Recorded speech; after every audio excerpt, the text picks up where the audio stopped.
I'm being joined now by a maritime expert and a member freight forwarding trade group of the Lagos Chamber of Commerce, Dr. Ikenna Nwosu. Thank you very much for coming, Dr. Nwosu. Thank you very much, Chimeze. Now, what exactly is going on at the ports? Why there's so much chaos there? Well, it's, Chimeze, honestly, many of us in the industry are dumbfounded about what's happening because it didn't start automatically within one day. It was a process that led to an explosion. As I speak with you, over the past 2 weeks, if you do a census of cargo that have left the port in 2 weeks, probably about 100 containers, which is as against more than 15 times that amount that ought to leave the port.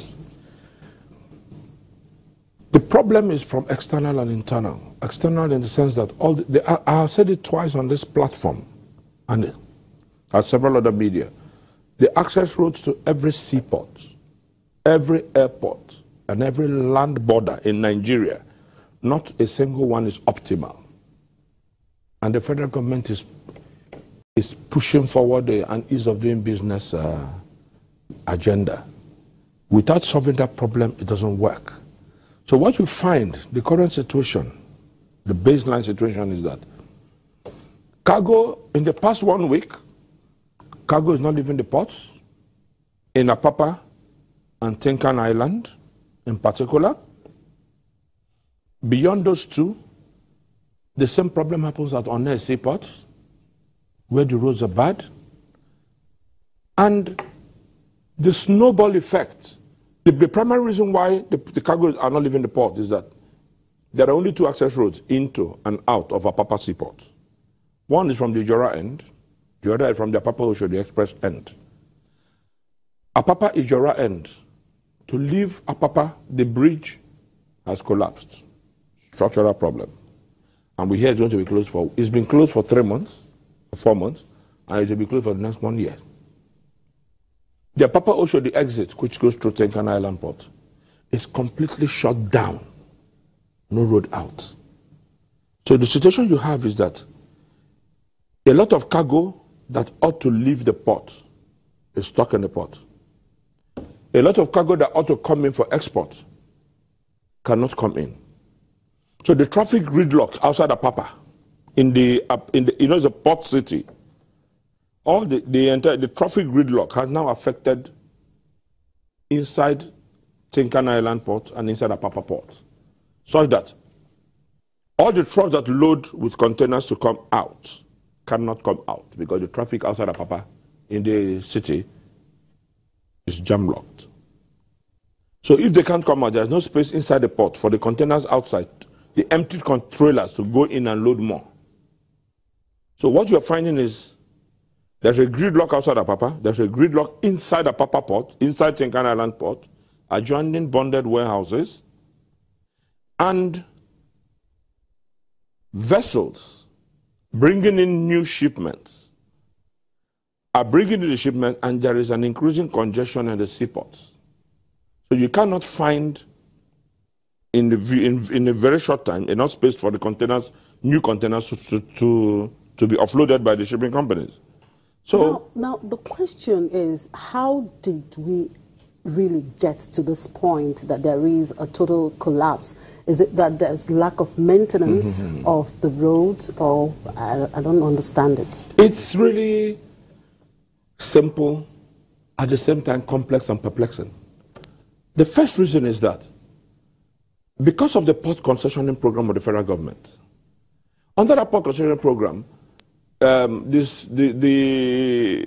winners, the concessionaires, were authorized by the Bureau of Public Enterprises to take a lot of the spaces inside the port that were meant for parking areas.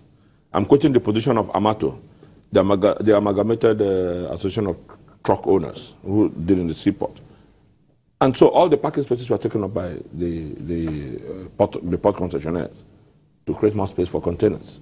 So there's no space for the port to park, the trucks to park. So the trucks park along the road, increasing the congestion. Secondly, part of the concession, like Dangote has a refinery, other companies to have tank farms, and others have other terminals where they bring in cargo through bulk cargo, shipped in, piped in, It means that more tankers are coming in to take their cargo and move out of the port. The sugar from the refinery and other products piped in. Then you have other tank farms, the Falawuya tank farm and others, both within Apapa metropolis and its environs, boundary, Ajegunle and co. Secondly, the federal government did not, and the BPE did not create, in fact, before I even come to that, over the past 20 years, Nigerian Ports Authority did not do what ought to be their statutory responsibility. Every cargo that enters this country, whether by air, by sea, or by land, pays 7% of the duty on that cargo as port development surcharge. After that 7%, I think MPA takes either 3 or 4% of that 7%, and it's called Port Development Levy. That levy, statutorily, is supposed to be to develop both the infrastructure of the port and then the access roads into the port.